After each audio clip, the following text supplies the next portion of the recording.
Hola amigas y amigos, ¿cómo están? Ya estamos aquí un día más desde el volante y el día de hoy les quiero platicar un poquito de la historia de Jeep, que es bastante interesante, y es explicar un poquito por qué ha generado tanta pasión a lo largo de tantos años la marca Jeep. Entonces, pues si les late platicar de Jeep, acompáñenme.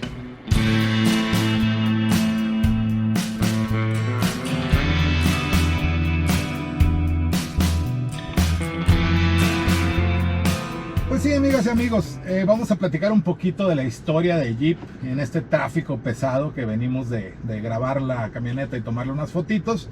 Entonces aprovechar y platicar un poquito de esto, ¿no? Lo que es Jeep y su historia.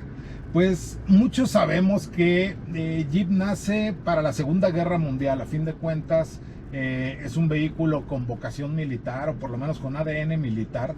Y es un vehículo que fue creado para ganar la Segunda Guerra Mundial. Sí, muchos podrán decir que la ganó los aviones, el P-51 Mustang o el Spitfire británico, etcétera. No, la ganó Jeep, sí, porque la guerra se ganó más en la tierra que en el aire. Y no había un vehículo más capaz en la Segunda Guerra Mundial que Jeep, sí. ¿Y cómo fue? Bueno, el nacimiento de Jeep fue obviamente un contrato del ejército de los Estados Unidos para crear un vehículo de propósito general que fuera ligero, que fuera de mecánica muy sencilla, que pudieran repararlo y armarlo o desarmarlo los mismos soldados en el campo de batalla o cerca de las trincheras, digamos, porque así era transportado, sí, era transportado en cajas, en contenedores y desarmado. Llegaba y lo tenían que armar los soldados ahí. Entonces ese contrato fue ganado, fue otorgado a un diseño de Willys Overland. Empezó a fabricar en conjunto con Ford en ese tiempo, ¿sí? Era un vehículo, como les digo, sumamente ligero, que pesaba cerca de 600 kilos ya ensamblado y vacío, obviamente. Y su mecánica era tan sencilla que los mismos soldados, sin tener un entrenamiento muy amplio en mecánica y todo eso, podían repararlo, podían desarmarlo, podían hacer varias cosas, ¿no? Y también muy ligero porque lo podían cargar cuando se llegaba a atascar o llegaba a caer en alguna zanja donde no podía salir por sí mismo, digamos. Los soldados prácticamente se bajaban, descargaban, lo cargaban el carro, lo sacaban de ahí y a seguir. Entonces, bueno, así empezó, insisto, una vocación militar y un vehículo sumamente capaz y sumamente durable también, ¿sí? Ustedes ven imágenes de la Segunda Guerra Mundial donde el carro brincando por el campo, en montañas, etcétera, y el auto no, el vehículo pues no le pasaba nada, ¿no? Y también nació en esa época no solo el auto, sino el nombre, ¿sí? El nombre Jeep no tiene un significado tal cual la palabra, ¿sí? Como les dije, el ejército de los Estados Unidos estaba buscando un contratista que fabricara un vehículo de propósito general, o sea, un General Purpose o GP. Y en el argot militar, ustedes saben que les encantan las abreviaturas y todo eso, sobre todo en los Estados Unidos, y crearon las siglas eran GP, ¿sí? GP derivó por modismo, por lo que ustedes gusten, en Jeep. Y ahí nació el nombre de Jeep, ¿sí? La compañía, bueno, o más bien el vehículo fue ensamblado por muchas compañías a lo largo de su vida, ¿sí? Como les digo, empezó Willys Overland, después en conjunto con Ford. Inclusive hubo una anécdota ahí curiosa porque Ford empezó a estampar en algunas partes, en el acero de la carrocería, de algunas piezas del vehículo, pues su nombre, ¿no? Ford, para que supieran que estaba hecho por Ford. Y Willys empezó a hacer lo mismo, ¿sí? Estampaba sus carrocerías o algunas piezas con el nombre de Willys. Y obviamente después de la guerra, o bueno, durante la guerra, pero después sobre todo, ambas compañías lo usaron como publicidad, ¿sí?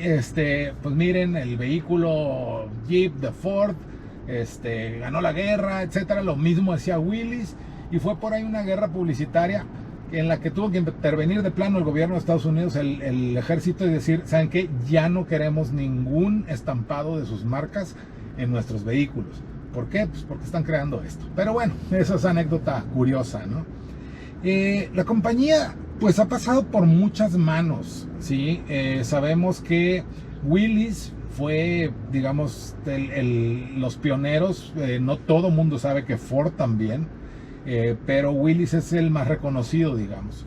Pero de ahí la compañía pasó por varias manos. Obviamente tuvo ciertos problemas financieros que obligaron a venderla a otras empresas, sobre todo en la posguerra, cuando empezó a fabricar y a vender vehículos civiles, ¿sí? Que con las mismas especificaciones básicamente del militar, simplemente que ya las podía vender al público, ya no había guerra y tenían esa capacidad productiva y esa expertise, pues lo seguían vendiendo. En 1953 pasa a formar, la compañía se vende a unos inversionistas y se nombra Kaiser Jeep, ¿sí? Kaiser mantuvo el control de la empresa desde 1953 hasta 1970, ¿sí? Y era un fabricante que obviamente bajo volumen, no tenía la capacidad de una armadora grande, etcétera. Y bueno, es quienes fabricaban el Jeep. Y se fabricó por muchas otras empresas con licencia o sin licencia en todo el mundo prácticamente. Por ahí en Indonesia, creo, una compañía fabricaba clones y los vendía, o bueno, copias idénticas. En Brasil fue fabricado, en Europa obviamente, etcétera, ¿no? Y después de Kaiser Jeep, antes de que desapareciera la empresa Kaiser como tal, que fue en 1973, 74 por ahí, en los 70s, en 1970 específicamente, AMC toma el control, American Motors Corporation. Y no hay que olvidar que American Motors Corporation era controlado por Renault. ¿Qué es eso? ¿Vieron? ¡Wow! Cosa más fea. Pero bueno, entonces American Motors Corporation lo fabrica durante muchos años bajo la supervisión de Renault, porque American Motors Corporation tenía, como les digo, ese control, o más bien Renault tenía ese control sobre American Motors Corporation, AMC. ¿Sí? Que ahí es donde muchos Jeeps de AMC fueron los que llegaron aquí a nuestro país, a México, por ahí en los 70s, y donde se vivió ese furor por el vehículo, por el 4x4, por la aventura, por todo lo que implica un Jeep, a fin de cuentas. American Motors Corporation tiene el control de Jeep y tiene la fabricación hasta 1987, ¿sí? En 1987 Chrysler toma Jeep, ¿sí? Compra esa parte de American Motors Corporation que se diluye y compra Chrysler a la marca Jeep y comienza o sigue fabricándolo, ¿sí?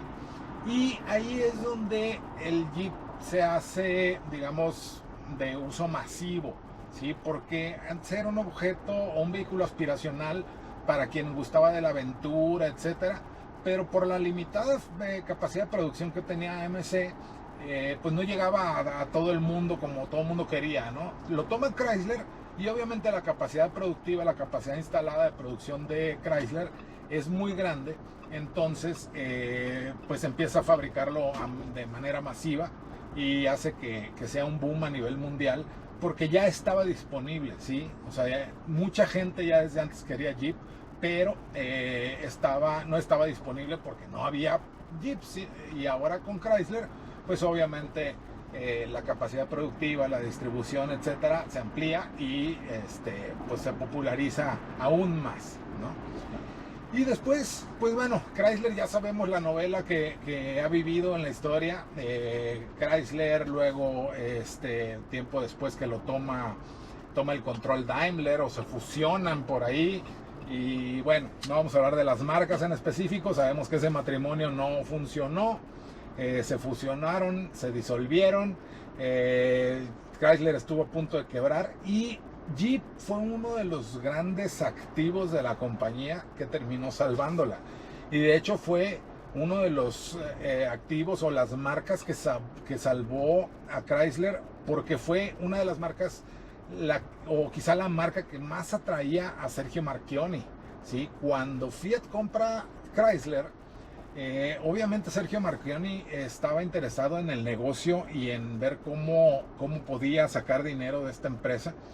Y Jeep era una de las marcas que tenía ese potencial, y lo tuvo y lo tiene, ¿sí? Durante varios años FCA vio pero aumentadas sus ganancias exponencialmente por la venta de Jeep, ¿sí? Y las mejoras que paulatinamente le fueron haciendo ya con una liquidez importante por parte de FCA. Se le fue invirtiendo a la investigación, desarrollo y mejoraron lo que para mucha gente ya era perfecto, ¿no?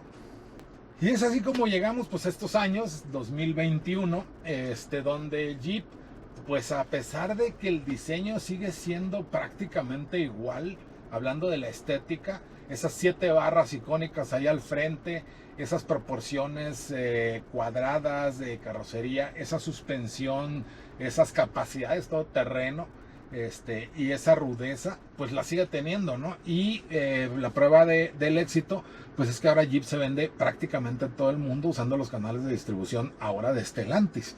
Porque acuérdense que FCA se fusiona con Grupo PSA, Peugeot Citroën, y ahora se llama Stellantis, ¿sí? Y Stellantis, con esa capacidad sobre todo de distribución, obviamente de manufactura, pero en el tema de distribución, el alcance que tiene, pues es a nivel mundial, y Jeep se está vendiendo prácticamente en cada rincón del planeta y se está vendiendo muchísimo, ¿sí? Y con todas las versiones que existen, está hablando específicamente de Wrangler, que va desde 2 puertas, Rubicon, Sahara, etcétera, ¿sí? No solo en Wrangler, sino también, o variantes de Wrangler, obviamente de los icónicos, pues la Gran Cherokee, la Gran Wagoneer, que recientemente fue resucitada la marca. Sabemos de Cherokee, de Grand Cherokee, obviamente el icónico CJ, ¿sí? de aquellos años, y cosas tan raras y tan feas inclusive como Station Wagons o Wagons. Había unas cosas horrendas que se llamaban Jeepsters, también estaban espantosas. Jeep DJ o Fleetvan, siempre haciendo uso de lo que no era Wrangler. Después se empezaron a hacer uso de nombres de nativos norteamericanos, ¿no? Comanche, Cherokee, etcétera. Que por cierto, la nación Cherokee o el grupo de nativos Cherokees de los Estados Unidos está demandando a Stellantis para que deje de usar el nombre Cherokee en sus productos. Esa es otra historia, eso es política, pero a fin de cuentas es parte de esa aura curiosa que siempre ha tenido Jeep, ¿no? Pero bueno, un poquito de historia, un poquito de conocer la marca y pues la verdad, entendiendo el por qué despierta estas pasiones que despierta Jeep con estos productos tan capaces y tan llamativos, a fin de cuentas peculiares, ¿no? No hay un vehículo que le haya llegado. Sabemos que muchísimas marcas lo han imitado, ¿sí?